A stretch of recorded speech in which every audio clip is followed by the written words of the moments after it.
Hey everyone, welcome back to the podcast. I'm Brian, and this is our weird world.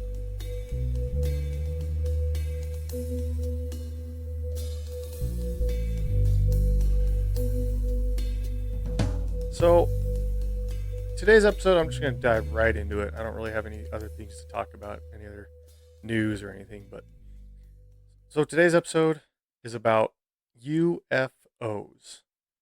So, what is a UFO? So, I've looked up a lot of stuff on it, did a lot of research recently, and kind of the best definition I've been able to see, which makes sense when you hear it, is an airborne object or objects or optical phenomena that seem like airborne objects that an onlooker is unable to identify. That seems like the most simple definition I've been able to find. Makes sense when you read it and hear it like that as to what a UFO is.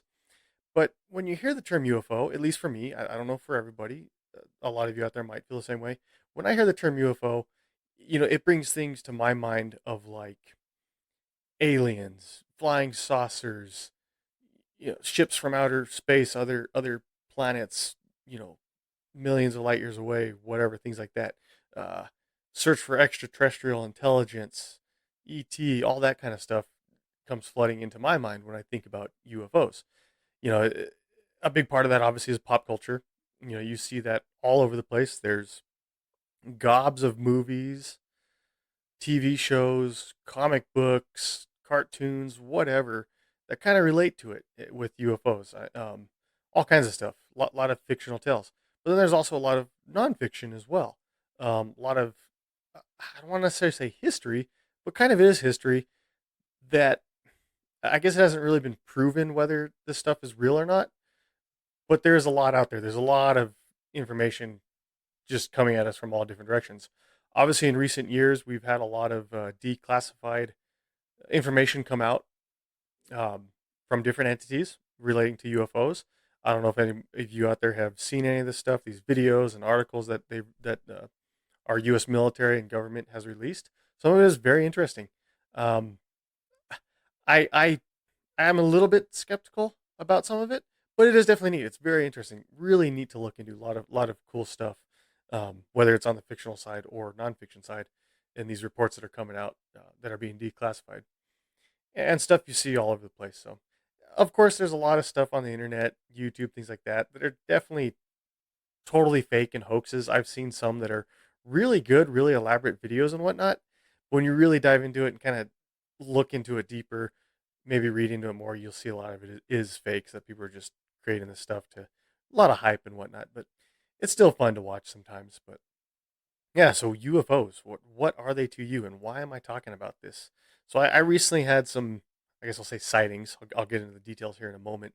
That brought it into perspective for me and made me want to discuss it and talk about it. But yeah, so I guess a big thing would be let's kind of look back at a little bit of the history. I'm not going to go dive into too much. I did a lot of research, and there's so much out there. It's quite the rabbit hole. You can really go into a lot of different things, a lot of different areas, ideas, thoughts, whether you believe it or not. But there's a lot of stuff that comes up about it.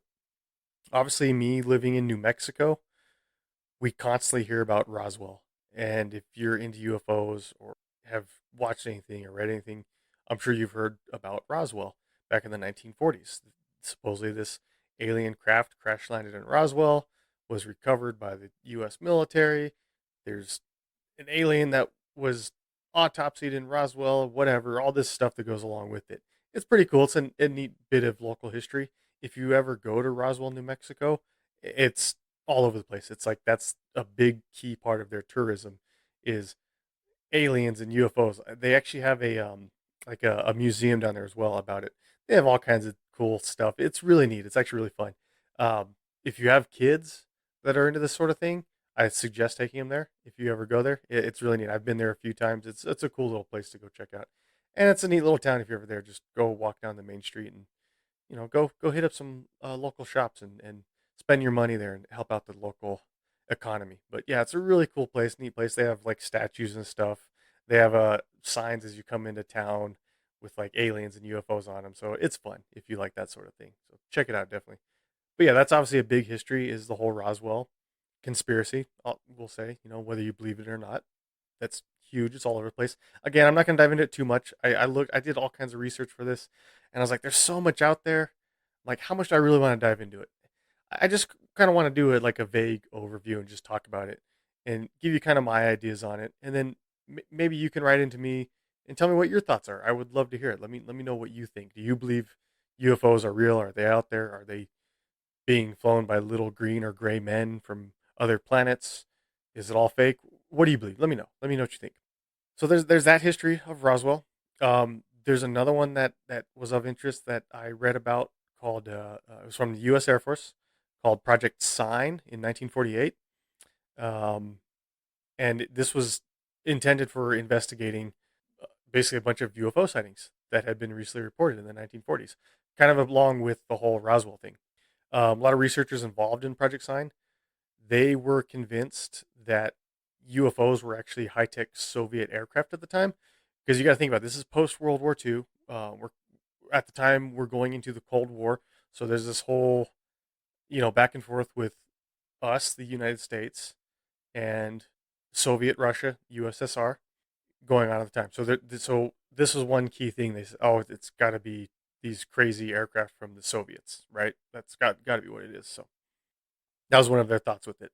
Now, this gave way to another project called Project Grudge the year after in 1949, which then later gave way to Project Blue Book in 1952, and the longest U.S. government inquiries into UFO questioning of this Project Blue Book. Now, Project Blue Book remained open and active from 1952 to 1969 and was headquartered at Wright-Patterson Air Force Base in Dayton, Ohio. So if you're in that area, if you've heard stuff around there, you might know more about it.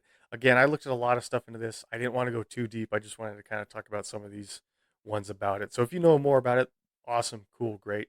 Write in, let me know. Again, I did do a lot of research on it and in stuff like this, what I could find, obviously. Again, it was for fun for me. I wanted to look into more into it. Now, during Project Blue Book's operation, they apparently recorded over 12,000 sightings of UFOs. Now, again, you got to remember the definition of a UFO: airborne objects or optical phenomena that seem like airborne objects that an onlooker is unable to identify. So, literally, you could see something in the sky and go, "Oh, what is that?" That's a UFO, technically. Whether it's whatever it is, yeah, I don't know. I recently saw a what I believe was a high altitude weather balloon. Most likely was. I couldn't find any information on it because you can sometimes look that stuff up and see like when they were released or where they're going. They're going up, but you get that idea. You can look up when they do that sort of stuff. And I saw one recently outside of the window of my house, what I believe was a high altitude weather balloon, but I couldn't identify it as such. So technically, that would be a UFO, right? By definition, it would be. I think that's what it was. I've seen some before. It looked like that. It looked the same. The where the sun was at in the morning coming up to relative to where this was and where I was at, it would make sense that it would reflect off and I'd be able to see it. That's what I believe it was. Was it actually? I don't know. The problem that makes me think that it might not have been a high altitude weather balloon was when I first saw it, it appeared to be not moving, just kind of staying stationary. Which, if it's really high altitude, I'm on the ground looking through the window of my house, it's going to look like it's stationary, just a bright light reflecting the sunlight off of it. But the thing that was weird to me, it effectively sat still for quite a while. I mean, I stared at this thing for a good 20, 25 minutes. And then after a while, it started to move southwest, but not moving up. Like it literally started to go southwest. So I'm like, well, that's a bit unusual. It seemed unusual to me at the time watching that. So I was like, huh, is that a high altitude weather balloon? Why is it all of a sudden now moving southwest? And I watched it for quite a while. I could see it. It was pretty bright, and this was in the day. And there were some very light, high altitude clouds that were going in front of it, in front of its path relative to where I was seeing it. And I could continue to see it the whole time. So it was interesting. That was one uh, incident I had where I saw something that technically would be considered a UFO. Made me think about that. I'll talk about the other one here in a minute. But anyway, so you have this Project Blue Book going on. They have over 12,000 sightings that they recorded during this time. Now they categorize them into two separate groups. So they have what they associate with known phenomenon, uh, whether it's atmospheric, astronomic, or man-made, and those which would be associated with any identifiable cause. So like a high altitude weather balloon, etc., things like that. Now the atmospheric, astronomic things, that's obviously going to be anything sort of like, um, oh gosh, I'm having a brain fart here. The auroras that you get in the northern hemisphere, aurora borealis. You get the ones in the southern hemisphere. I can't remember what they call those ones. Shooting stars, right? Meteors, etc. Things like that coming through our atmosphere. Obviously, man-made aircraft of various type, whatever. Those sort of things out there. But still, you still get UFOs within that. Now, after this Project Blue Book began in 1953, the CIA, or Central Intelligence Agency here in the U.S., they created what they called the Robertson Panel. This was a panel of scientists that were uh, helmed by physicist H.P. Robertson. He was charged with reviewing the findings within Project Blue Book. Now, Dr. Robertson, his panel, they came to the conclusions that the vast majority of UFO sightings could be explained by natural phenomena. So they're saying most of these are natural phenomena. Are they, or is just this what they're telling the public? Hmm? There's stuff like this that I saw throughout the research that, oh yeah, it's natural phenomena, but is it? And a lot of other people and conspiracy theorists, other groups say, no, no, no, it's UFOs, this kind of whatever, spacecrafts, all kinds of stuff, right? Like you see that you ever watch the History Channel, the Ancient Aliens? There's that guy with the crazy hair. I can't remember his name. There's the meme that's been around for years of it, where he's like got his hands up, like got that weird look on his face. He's like aliens, right? Stuff like that. You get all kinds of weird, different ends of the spectrum. So, but anyways, that's what they said. Most of it is explained by natural phenomena. Okay. They said that UFOs uh, that were sighted posed no security risk to the U.S., and that there was no evidence in Project Blue Book's records that proved the existence of extraterrestrials. Now, again, is this just them saying this to cover up what they're doing, or was it true? Again, you can get all kinds of crazy with different ideas out there going down different rabbit holes. I came up with all kinds of different stuff on both ends of the spectrum. So, again, I'm just doing a rough, vague overview and going to talk a little bit about my experiences and my beliefs here in a little bit. Now, parts of Dr. Roberts' panel, their findings, they weren't actually later revealed until 1979. So this is many years later, decades later, almost 30 years later. Now, of course, this whole time between when a lot of these, what they're saying, and before a lot of findings were revealed in 1979, they obviously added, fuel to the fire, right? Of all these various conspiracy theories. And these are some that I saw and read and came up. Some I had never heard of before. Some were kind of stuff I had heard. And of course, different ideas of government cover ups and things like that. So now there was an inquiry that was opened by the U.S. Air Force in 1966 under the leadership of physicist Edward U. Condon. I kept saying Dr. Robertson. I don't know why I said that. Everything I read was just physicist H.P. Robertson. Maybe it was, I don't know. Maybe because I read that a lot of physicists tend to be doctors, especially when they're like leaders in roles like this. Anyways, now we're talking about this physicist Edward Condon. He was tasked with investigating 59 very compelling but inexplicable sightings originally recorded during this Project Blue Book. Now, the results of this inquiry, they were included in a report that were called the Scientific Study of Unidentified Flying Objects, also formally referred to, less formally, informally referred to as the Condon Report. So this Condon Report, it also found no evidence of the existence of extraterrestrials. These findings contributed to the decision to basically end this Project Blue Book in 1969. It helped them be convinced that, okay, we don't need to do this project anymore. A small minority of scientists, however, continued to subscribe to Alan Hynek, who's an astronomer at the Ohio State University, and at the time, Northwestern University, who participated in the projects Sign, Grudge, and Project Blue Book investigations.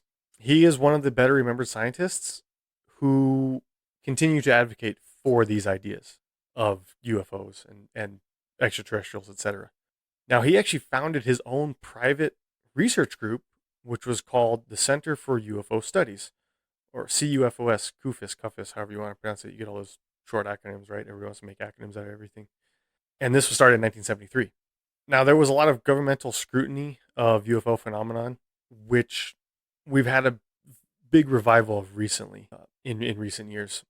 According to DoD, this Department of Defense here in the U.S., and AATIP, which is the Advanced Aviation Threat Identification Program, operated from 2007 to 2012, at which point the program's funds were diverted elsewhere.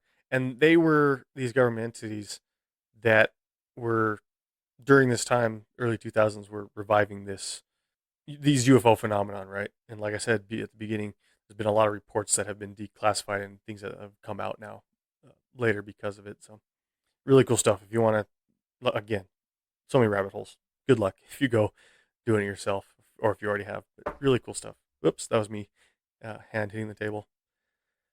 So anyway, so another one that I came up with is that I saw is Canada. You know, everybody's so here in the U.S. We're so U.S. centric, like us, me. But Canada's government is the only one besides the U.S.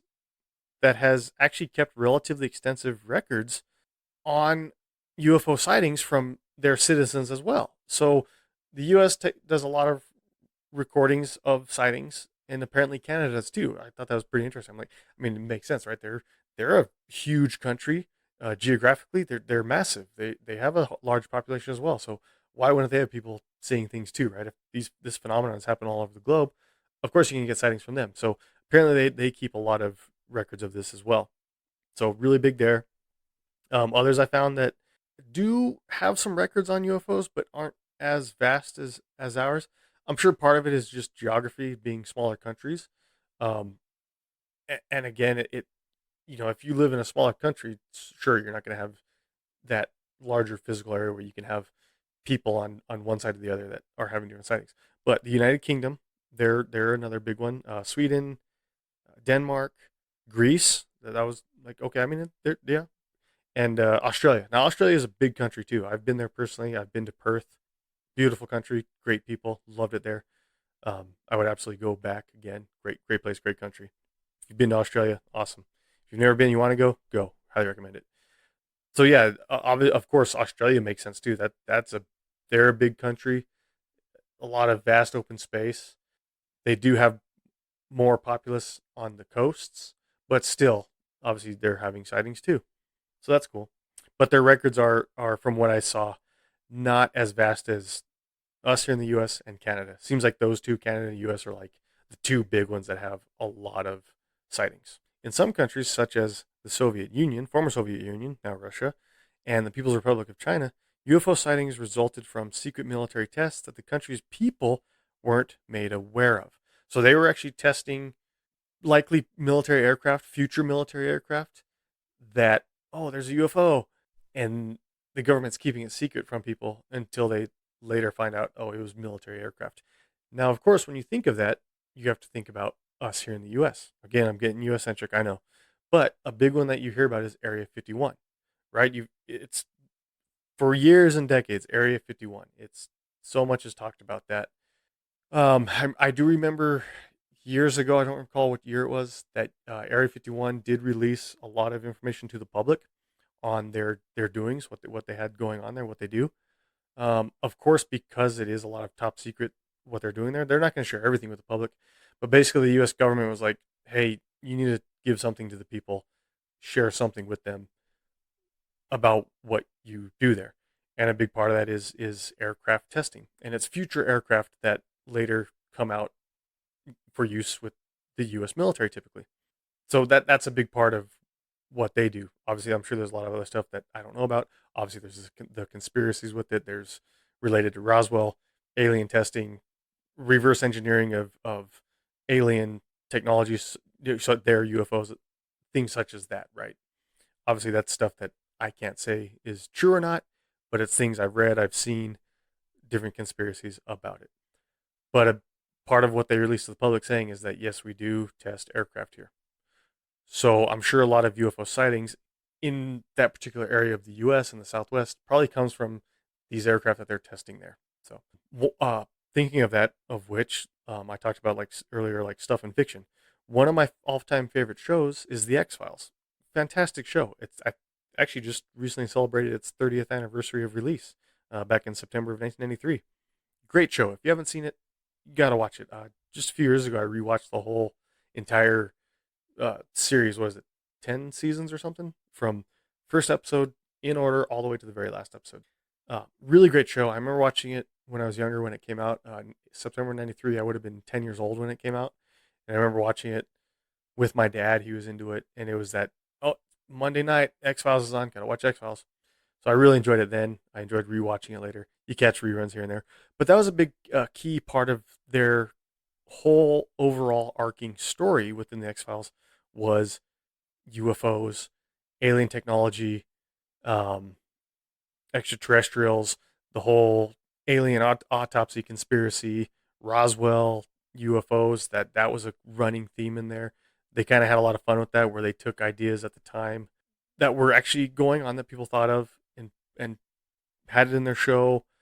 Obviously, they had some fun, coming with their own stuff because it was a fictional television show. But they took kind of ideas and conspiracy theories that were out there and played with that and came up with their own ideas and different stories off of that.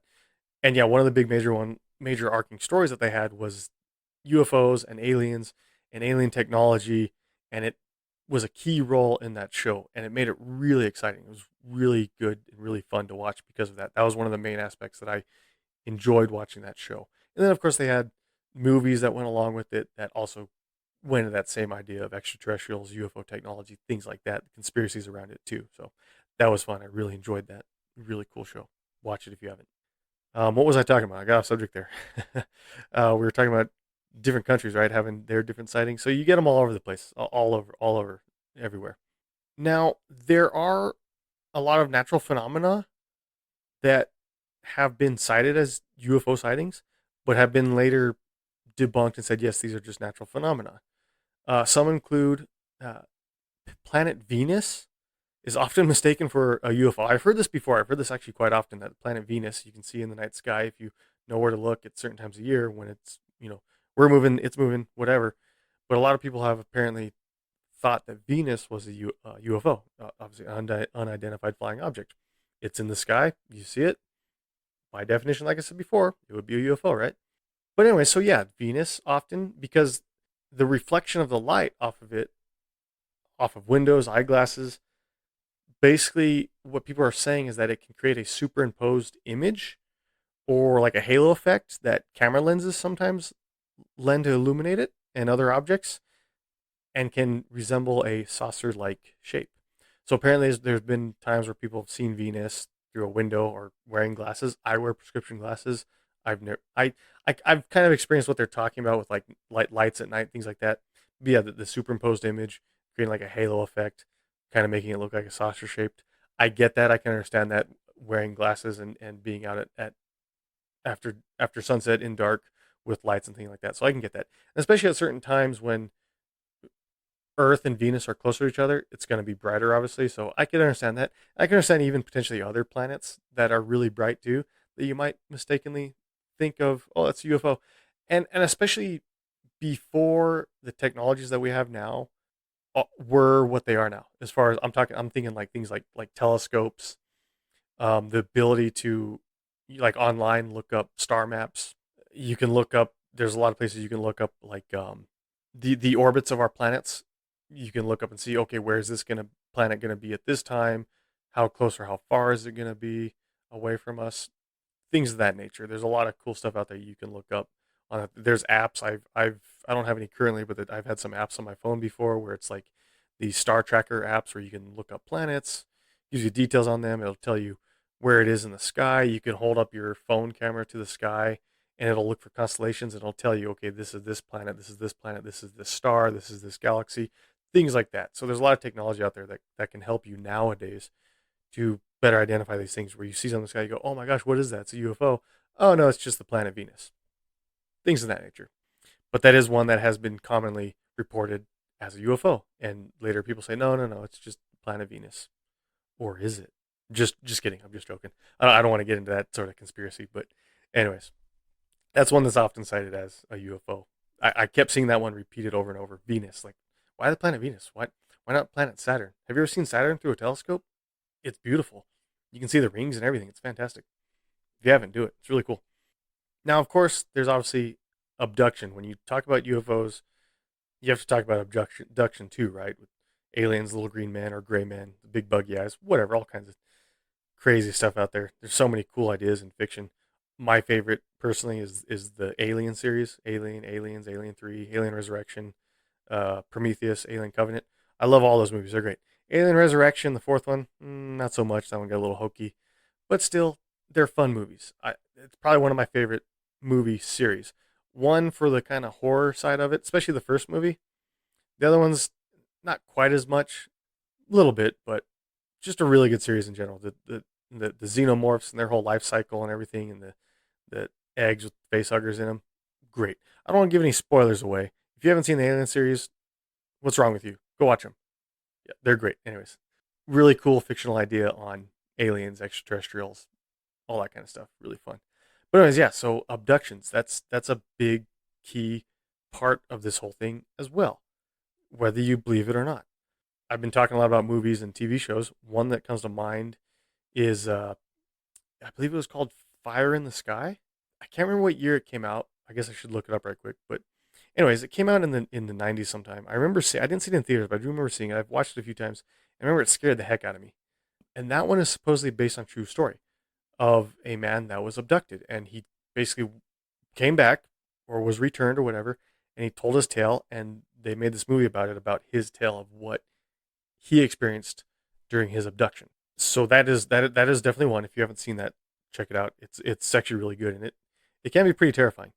So the idea of being abducted by aliens, that's one key thing, right? People talk about that a lot. Again, X Files, that was a big, huge part of their overall overarching storyline in X Files was abduction. What the main character Mulder, his sister, spoiler alert, his sister was abducted by aliens supposedly. That was a big key element in that show, was that his sister was abducted when she was a kid, and that was it. She never was seen again. I don't give away too much. There's some good stuff in there related to that story. But yeah, now with that, one of the big key things is that I kept coming across is that a lot of psychologists and other doctors and people in that kind of field attribute abductions to sleep paralysis. Now, if you've ever experienced sleep paralysis, it can be really scary. It can be really terrifying. I've experienced it myself quite a few times. When I do realize when I wake up, okay, this is sleep paralysis, I've experienced it, or I think I've experienced it times where I'm not quite sure. Now, I've never experienced anything that I would consider like alien visitors or abduction, but I've experienced sleep paralysis where there's times where I get pretty freaked out from it. So this is a key idea of sleep paralysis being related to abductions, where basically the idea is that it happens during when you're either first falling asleep. More commonly, it's when you're waking is kind of the more common time when these come about, is where it's this disconnect between your brain and your body, where like your brain is waking up. That's typically the most common thing. It's like, okay, it's time to wake up, get up for the new day. You're coming to, your brain's like, all right, let's go. It's time to wake up. It's time to wake up. But your body's not quite there with it. There's this disconnect. There's this lag between your physical body and your brain, your mind. And it can almost create, you get these sort of like, almost like you're still in a dream state, and you tend to like see things that maybe aren't there, but you think it's real, like it's really happening. It's a really weird feeling. It's kind of hard to describe. But that's definitely one, if you want to look more into, look it up. Sleep paralysis. It's a neat subject. There's a great podcast that did an episode about it that I listened to. If you haven't listened to these guys, check them out. I'm going to shout them out right now, of course. It's Stuff You Should Know, probably the greatest podcast out there in the world. They're great. They're based out of Georgia. great guys. I've been listening to them since the very beginning, since they started in 2008. They did one, I don't remember what year it was, but they did one about sleep paralysis, and they really talk about it in depth and really researched it a lot and talk about it. And the great thing I like about their podcast is they they they definitely have their own ideas and bias, but they don't bring it into their episodes, and they just talk about, here's what we discovered, here's what it is, here's what the research says, here's what the definition is, here's some stories that we found, some ideas we found, here's what it is. We'll let you guys make your own conclusions and ideas. And they presented it in a very neat way. But they, like I said, they had a very great episode about sleep paralysis. So check them out. Stuff you should know. With I can't, Josh and Chuck. I know their first names. Best podcast out there. Go check them out if you haven't already. Love their stuff. So they did a really good one about sleep paralysis, and they talked. It got into stuff like this about like ideas of alien abduction. People that have said stuff like this, and other like it goes into like, if you've ever looked into sleep paralysis, like talking about like even like people claiming like possession or ghosts and things like that. It goes into a lot of different weird kind of ways. So, but that's one key part of it. Like I said, that a lot of doctors and psychologists have said it's, oh, you weren't abducted. It was sleep paralysis. Well, was it? How do you know? Again, that movie Fire in the Sky that I mentioned before, if that person's tale is true, it's the detail that they discuss about in that movie and his tale, it's beyond sleep paralysis. It's, if he really was abducted, it's a scary idea, scary thought. So again, there's a lot of ideas out there with it as far as relating to that with abduction. So it's one of those things, again, what are your thoughts on it as a listener? Do you think that stuff is real? Do you think it's sleep paralysis? Do you think it's something else that could be explained? Have you been abducted? Do you have some crazy tale? Have you experienced sleep paralysis and thought you were being abducted or being visited or anything like that? That's the kind of thing that I would love to hear, that I would love to know. If you have, please write to me.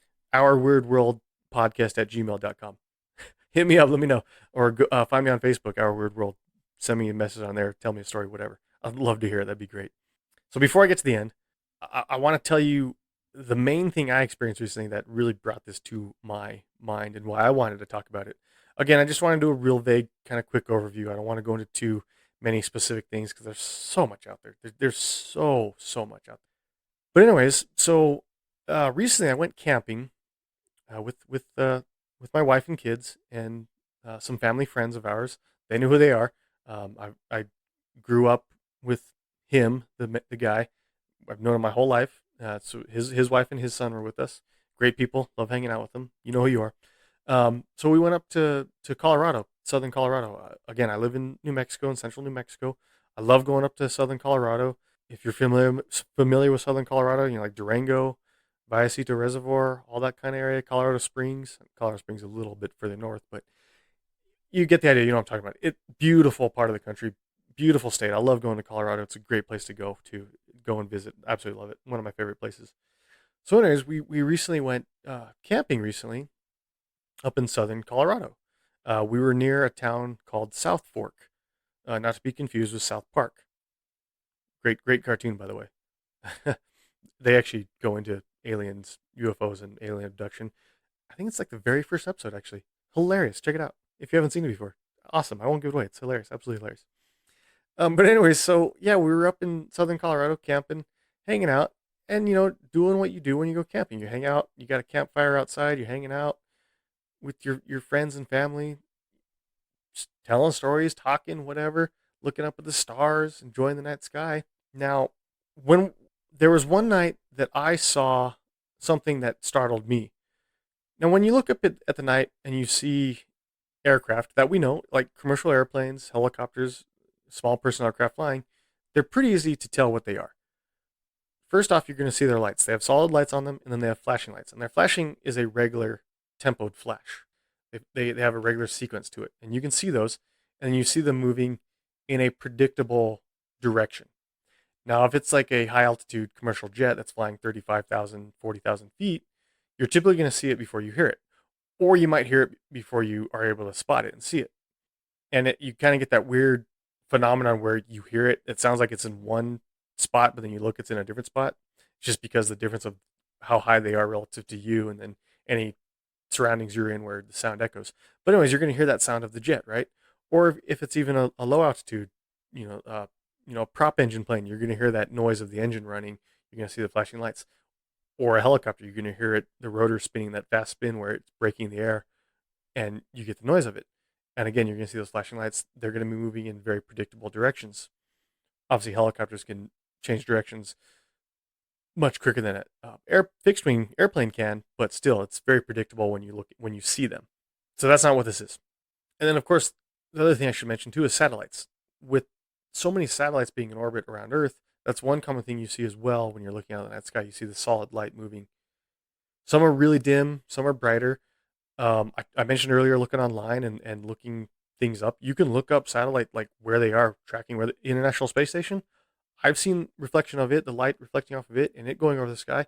And if you catch it just the right time, right angle, it can be super bright. Like you see this bright light going across. You can look up a line, like, oh, cool, that's the ISS, International Space Station, moving along. Really cool, really neat to see. One that's really fascinating, actually, if you catch it just right, is some of the Starlink satellites. They tend to travel together, like in the same path, like a bunch of them. It'll be like 20 of them or something. And it's wild because you'll see all these lights just going all in the same direction. First time I ever saw it, I was like, what the heck? I actually had to look it up because I didn't realize what it was. I saw it and I was like, what is all this? My first thought was satellites, but I was like, I'd never seen them like that all in a row. I remember counting, like it was like 18 or 19 or 20 of them or something. And I looked it up. I was like, oh, it's Starlink satellites, the direction they were going and everything. Okay, cool. Starlink. So, anyways, you can look up, see that stuff kind of going around too. So it's a known. You might see it at first and think, oh, that's a UFO, or is it? It might be a satellite. That's a common one, obviously. Now, this first thing that I saw it one night by myself. It was a flashing light. It was a red flashing light, but it wasn't like that of an airplane. It wasn't on a regular tempo or sequence. It was this, and it wasn't bright too. Like airplanes tend to be really bright, and you can really tell them even from far away. It was, and the brightness of it wasn't consistent. It was, there were a couple times I saw it flash. It was brighter than others. Other couple times I saw it wasn't. It was dimmer. Airplanes don't do that. They're the same. They're consistent. So that immediately I was like, why would that be different? Why is that flashing light a different brightness? This one flash was really bright. This flash was really dim, and it wasn't consistent. It wasn't a regular tempoed flash like you get on those lights on aircraft. And it didn't move in a traditional way of an aircraft. Like it was moving super slow, and then it moved faster, and then it moved slow and then fast. So I'm like, it was a little freaky. That, to me, again by definition, would be a UFO, right? And that's what I thought. I'm like, what the heck is this I'm seeing? I couldn't identify it. I didn't know what it was. I couldn't tell what it was. So to me, that would technically be a UFO. And that lasted very short. It wasn't, I only saw it briefly for 10, 15 seconds, maybe a little bit longer. Very unusual. Now, the other one that really was a really good one, that fascinating, literally all of us in our group saw it. My wife, she pointed it out. We were hanging out, and there was a rainstorm earlier in the day and in the night into the sunset. So there were some high clouds, but they were thinning out, and we were starting to be able to see the stars above us. Saw some satellites and planes, but there were still some lingering clouds here and there. Nothing too thick or too heavy. We were hanging out, just hanging out, relaxing, chit chatting, and she points up and is like freaking out, like, "What the heck is that? What is that in the sky?" And I couldn't see it at first just because of the trees that were near us. So I literally had to get out of my chair, and I'm like, "Look," I'm like, "What is it?" And we see this light. Now, if you've ever seen an airplane at night, they do have headlights on that they run, especially if there's clouds. They'll have, and you can see the headlight like shining into the cloud. And it's directional, like a headlight on a car. You'll see it shining through. In your perspective, if the cloud is between you and the airplane, you see like the stream of the light going into or through the cloud, right? And it's directional, like a headlight of a car. That's kind of what we saw as far as the light. It looked like this light, almost like the headlight, but the problem was it was all around it. It wasn't in the direction it was moving. Now it was moving across the sky like an airplane. It was moving in one direction. It was moving east at the time, and it looked like at first like, okay, it's really high altitude, commercial airplane, whatever. But it had this light around it that was around it in all directions, 360 degrees, like a sphere. But it looked like that description I said of like a headlight on an airplane going through a cloud. That's what it looked like. It's almost like this orb of light all around it in all directions. So that was unusual. The other thing that was very unusual, there were no blinking or flashing lights or any other lights of any other color. It was a singular, like white light all around in all directions, permeating from it. No other colored lights, no flashing lights, no other light from it whatsoever. And there was no like visible I know in commercial jets you're not going to see any sort of oh my god, afterburner, because they don't have afterburners, but like a fighter jet in the military have afterburners. Obviously they don't always fly with afterburners, but if you see a fighter jet with afterburners on, it's visible, you can see it. There was nothing that looked like that. It was just a singular light. It was moving in its path, its direction. It was moving east. Now the other thing that was very unusual, there was no sound from it as we watched it. There was no sound like that of a jet. Like I mentioned before, when you have the higher altitude commercial jets, where you get that noise of it, either you hear it first before you spot it, or you spot it and then you hear the noise of it as it goes past. Nothing, no sound like a jet, no sound like a prop engine. There was no sound at all from it. All we had was the just the natural sounds around us of like crickets and things around us locally. So that was very unusual. And we just watched this thing for a moment as it moved across the sky. Again, no flashing lights, just the one singular light all around it. No sound of any sort of jet engine or anything like that. And it just streaked across the sky. And we watched it for a while until it went beyond where we could see, beyond the horizon. And it was all of us were just kind of stunned, like, what the heck was that we just saw? What did we just witness? I personally had never seen or experienced anything like that ever before. I've never seen anything like that. So that was an experience that really blew my mind. I'm like, whoa, okay, that's crazy. I'm still a bit of a skeptic. I always kind of have been. I like the idea of there being extraterrestrials out there. Us looking to the stars to find, are there others out there? Are there other civilizations in other galaxies? I want to believe they are. I definitely do. I've mentioned it before. Like I'm like Mulder from X Files. I want to believe the truth is out there, right? But I've still always been kind of skeptical. But when I saw this, it like I said, it kind of blew my mind. I'm like, whoa, I can't explain this. This was truly a UFO, and this was a UFO to me in the sense of bringing up those ideas of like extraterrestrials, alien life, visitors here checking in on us, whatever your thoughts and ideas of it that come to your mind. That's kind of what came to my mind. Like, okay, this is something different. This is something else. Is it some crazy, weird government aircraft that Area 51's testing? Were they flying out east from Area 51 over Colorado, going somewhere? Was it some crazy high altitude jet that we just couldn't hear? Was it something like, if you've seen the new Top Gun movie, that crazy they call it the Dark Star jet, kind of the idea based off of like the SR-71 supersonic jet? Was it something like that at some crazy high altitude? But the light around it just seemed too, that made me believe that it wasn't something like that, because there was light all around and it was bright. It was extremely bright. Like you could not miss this. If you're outside, you would have seen it. Anybody that would have been outside at the time would have spotted it. So that made me believe, no, it can't be something like that, because if the government's testing some crazy high speed, high altitude jet, we're probably not going to see it, especially at night. We're not going to know it's there.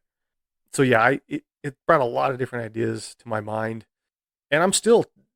This was a few weeks ago, and I'm still kind of racking my brain here and there, trying to understand exactly what it was I saw, what we all saw. It was so strange and so unusual. To my wife and my best friend growing up, and your wife, if you hear this and you know exactly what I'm talking about, yeah, it whatever your thoughts and experiences are, let me know. And if you're a listener and if you've experienced something like this, you have ideas, thoughts, please, please, please let me know. I want to hear your tales. I don't have to recount them here if you don't want me to. You can, if you send me an email, again, our weird world podcast at gmail.com. If you don't want me to read it, tell me, say, hey, don't read this, but here's my experience, whatever. You tell me whatever you want. It's a neat subject. It's something that I always, once in a while, like to think about. I like to watch shows and movies about it and kind of get some different ideas about it. And there's a lot of neat stuff out there, a lot of conspiracies, etc., things like that. Oh, thinking of before I go, the sort of the fictional side of it. I talked about a lot of movies. If you have not seen the movie Nope, Nope, Nope, came out recently. I think it was it this year. It came out. If you haven't seen that, watch that. That is a fun one. That's a really good one. I know it got advertised as like a real scary I can't talk thriller horror kind of movie. It's really not. It's I'm not going to give anything away. It's really not that scary. There's a couple of scenes that are kind of jump scares. It's really not that bad. It's really good. Has a really good story, really good tale, but it makes you think. It really does make you think. So that's a really neat one. If you haven't seen it, if you have, you know exactly what I'm talking about. I really enjoyed that. I really liked that one. That was a fun one. That's it. UFOs. What are your thoughts? Let me know. I gave you some of my thoughts, some of my ideas, gave you little brief, some little histories here and there. So if you enjoyed this, let me know. You can find me on Instagram, Our Weird World. You can find me on Facebook, Our Weird World. I'll have all these linked, of course. And again, email me, please. That's going to be the best place to get in touch with me. Our Weird World Podcast at gmail.com. Thanks again for listening. If you've had spotting sightings, let me know. I'd love to hear it. Until next time, take care.